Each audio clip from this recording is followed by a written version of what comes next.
ವೀಕ್ಷಕರಿಗೆಲ್ಲ ನಮಸ್ಕಾರ. ನಾನು ನಿಮ್ಮ ರಾಧಿಕಾ ಹರ್ಷಕೇಶ್. ವೀಕ್ಷಕರೇ, ನಾನು ಸುಮಾರು ದಿನಗಳ ಮೇಲೆ ಈ ವಿಡಿಯೋ ಮಾಡ್ತಾ ಇದ್ದೇನೆ. ನೆನ್ನೆ ತಾನೇ ಯುಗಾದಿ ಆಗಿದೆ.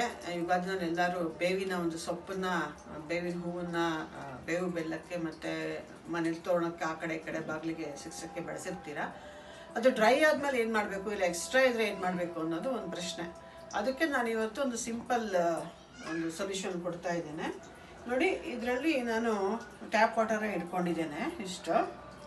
ಇದಕ್ಕೆ ನಾನು ಏನು ಮಾಡ್ತಾ ಇದ್ದೇನೆ, ಬೇವಿನ ಎಲೆನ ಹಾಕ್ತಾ ಇದ್ದೇನೆ. ಎಲ್ಲ ಬಿಡಿಸ್ಕೊಂಡಿದ್ದೀನಿ ಬೇವಿನ ಎಲೆನ.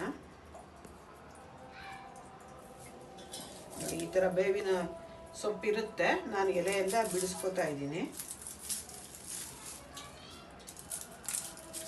ಅಂದರೆ ಬಾಗಿಲಿಗೆ ಸಿಕ್ಸಿದ್ದು ಆಮೇಲೆ ವೇಸ್ಟ್ ಆಗೋದ್ರ ಬದಲು ಈ ಥರ ಮಾಡ್ಬೋದು. ಇದರೊಳಗಡೆ ಹಾಕ್ತಾ ಇದ್ದೇನೆ.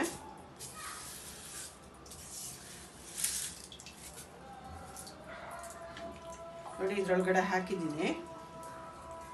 ಜೊತೆಗೆ ಒಂದು ನಿಂಬೆ, ಇದು ನಿನ್ನೆ ಚಿತ್ರಾನ್ನ ಮಾಡಿದ್ದೆ, ಇದು ವೇಸ್ಟ್ ಸಿಪ್ಪೆ ಇತ್ತು, ಅದನ್ನು ಹಾಕ್ತಾ ಇದ್ದೀನಿ. ಒಂದ್ಸಲ ಇದನ್ನು ನಾನು ಕೂಡಿಸ್ತೇನೆ. ಇಲ್ಲಿ ಬಂದು ತಗೊಳ್ಳಿ ವಿಡಿಯೋನ, ಇದು ಕಾಣಬೇಕು. ಈ ಥರ ಕೂಡಿಸಿದ್ದೇನೆ. ಇವಾಗ ಇದನ್ನ ಬಾಯ್ಲ್ ಮಾಡ್ತೇನೆ. ಎಷ್ಟು ಅಂದರೆ ಈ ಬೇವಿನ ಎಲೆ ಒಂದೇನು ಸಿರಪ್ ಇದು ಬಿಟ್ಕೊಳ್ಳುತ್ತೆ ನೀರು, ಆ ಕಾನ್ಸಂಟ್ರೇಟೆಡ್ ಬೇವಿನ ನೀರು ಬೇಕಂದ್ರೆ ಇಲ್ಲಿ ನೀರು ಇರೋದು ಹಾಫ್ ಆಗಬೇಕು. ಈ ನೀರಿರೋದು ಅರ್ಧದಷ್ಟು ಕುದಿಬೇಕು. ನೋಡೋಣ ಏನಾಗುತ್ತೆ ಅಂತ. ವೀಕ್ಷಕರೇ ನೋಡಿ, ಇಲ್ಲಿ ಈಗ ಇದು ಬಾಯ್ಲ್ ಆಗ್ತಾ ಇದೆ, ಎದ್ದೆದ್ದು ಕುದೀತಾ ಇದೆ. ಚೆನ್ನಾಗಿ ಆ ಬೇವಿನ ಏನಿದೆ ರಸ ಅಥವಾ ವಾಟ್ ಎವರ್ ಇಟ್ ಈಸ್, ಅದು ಚೆನ್ನಾಗಿ ನೀರಲ್ಲಿ ಬಿಟ್ಕೊಂಡಿದೆ. ಇದು ಡಿಸ್ಇನ್ಫೆಕ್ಟೆಂಟು, ಮತ್ತು ನಾನು ನಿಂಬೆ ಹಣ್ಣಿನ ಸಿಪ್ಪೆ ಹಾಕಿರೋದು ಸಿಟ್ರಿಕ್ ಆಸಿಡ್ ಅಂಶ ಏನಾದರೂ ಇದ್ದರೆ ಹೋಗಲಿ ಅಂತ. ಇವಾಗ ಇದು ನೋಡಿ ಅರ್ಧದಷ್ಟು ಆಗಿದೆ. ಇದನ್ನು ನಾನು ಸೋಸ್ತಾ ಇದ್ದೀನಿ.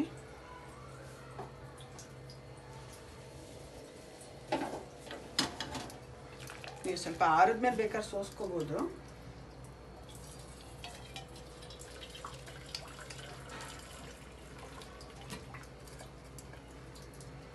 ಓಕೆ, ನೋಡಿ, ಇಲ್ಲಿ ಇರೋ ಈ ಬೇವಿನ ಎಲೆ ಮತ್ತು ನಿಂಬೆ ಚುಟ್ಟನ್ನು ನೀವು ಮನೆಯಲ್ಲಿ ಆರ್ಗ್ಯಾನಿಕ್ ಕಾಂಪೋಸ್ಟ್ ಮಾಡೋಂಗಿದ್ರೆ ಯೂಸ್ ಮಾಡ್ಕೊಳ್ಳಿ, ಫೈಬರ್ ಕಂಟೆಂಟ್ ಇರುತ್ತೆ.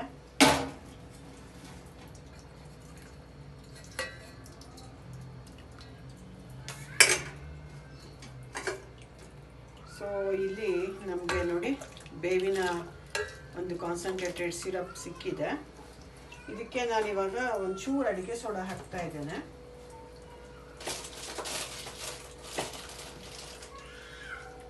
ಇದಕ್ಕೆ ವಾಷಿಂಗ್ ಸೋಡಾನು ಹಾಕ್ಬೋದು, ಬಟ್ ಅಡುಗೆ ಸೋಡಾ ಆದರೆ ಅಂದರೆ ಕಿಚನಲ್ಲಿ ಇರೋದನ್ನ ಯೂಸ್ ಮಾಡೋದು ಅಂತ ಒಂದು ಚಿಟಿಕೆ ಹಾಕಿದ್ರೆ ಸಾಕು. ಇದು ಕ್ಲೀನಿಂಗ್ ಪರ್ಪಸ್ಗೆ. ಇವಾಗ ಇದು ಒಳ್ಳೆ ಡಿಸ್ಇನ್ಫೆಕ್ಟೆಂಟ್ ಆಗಿದೆ. ಇದನ್ನು ಆರಿದ ಮೇಲೆ ನೀವು ಒಂದು ಒಳ್ಳೆ ಬಾಟಲ್ ಹಾಕಿ ಸ್ಟೋರ್ ಮಾಡಿ ಇಟ್ಕೊಳ್ಳಿ.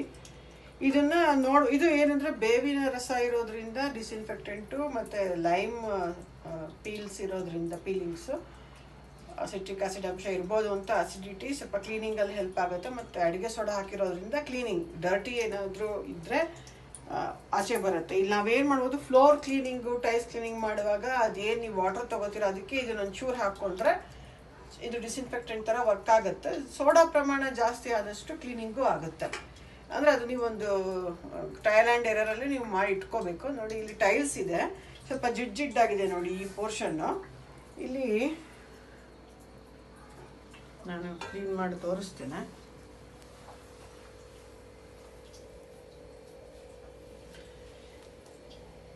ಇದು ಸ್ವಲ್ಪ ಡ್ರೈ ಆದರೆ ಗೊತ್ತಾಗತ್ತೆ ನಮಗೆ.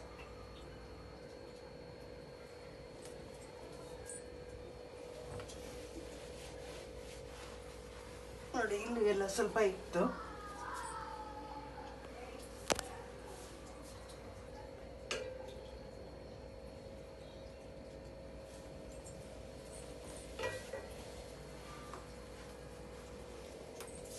ನೋಡಿ, ಇಲ್ಲಿ ಡ್ರೈ ಆಗಿದೆ, ಏನೂ ಇಲ್ಲ. ಇಲ್ಲಿ ಏನು ಜಿಡ್ಡಿನ ಅಂಶ ಇತ್ತು ಅದು ಇಲ್ಲ, ಮತ್ತು ಕ್ಲೀನ್ ಆಗಿದೆ ಟೈಲ್ಸ್. ಇಲ್ಲಿದ್ದ ಏನು ಡರ್ಟಿ ಟೈಲ್ಸ್ ಏನಿತ್ತು ಅದು ಸ್ವಲ್ಪ ಕ್ಲೀನ್ ಆಗಿದೆ. ಸೋಡಾ ಅಂಶ ನೀವು ಹೆಚ್ಚಿಗೆ ಮಾಡಿಕೊಂಡಷ್ಟು ಆ ಪ್ರಪೋರ್ಷನ್ ಜಾಸ್ತಿ ಆದಷ್ಟು ಕ್ಲೀನಿಂಗ್ ಪರ್ಪಸ್ಗೆ ಯೂಸ್ ಮಾಡ್ಬೋದು. ಸೊ ನೋಡಿ, ಇವತ್ತು ನಾನು ಮನೆಯಲ್ಲೇ ಮಾಡ್ಬೋದಾಗಿರೋ ಡಿಸ್ಇನ್ಫೆಕ್ಟೆಂಟ್ ತೋರಿಸಿದ್ದೀನಿ. ಸೋಡಾ ಪ್ರಪೋರ್ಷನ್ ವೇರಿ ಮಾಡಿದ್ರೆ ಕ್ಲೀನಿಂಗ್ ಪರ್ಪಸ್ಗೂ ಯೂಸ್ ಮಾಡ್ಬೋದು. ವಾಷಿಂಗ್ ಸೋಡಾನು ಹಾಕ್ಬೋದು, ಬಟ್ ಆ ಪ್ರಪೋರ್ಷನ್ಗಳನ್ನ ಚೆಕ್ ಮಾಡ್ಕೊಳ್ಳಿ ಅಷ್ಟೇ. ಈ ವಿಡಿಯೋ ವೀಕ್ಷಿಸಿದ್ದಕ್ಕೆ ಧನ್ಯವಾದಗಳು. ಲೈಕ್ ಮಾಡಿ, ಶೇರ್ ಮಾಡಿ, ಸಬ್ಸ್ಕ್ರೈಬ್ ಮಾಡಿ. ನಮ್ಮ ಯೂಟ್ಯೂಬ್ ಚಾನಲ್ನ ಸಬ್ಸ್ಕ್ರೈಬ್ ಮಾಡಿ, ನಮಗೆ ಸಪೋರ್ಟ್ ಮಾಡಿ. Thank you. ಧನ್ಯವಾದ.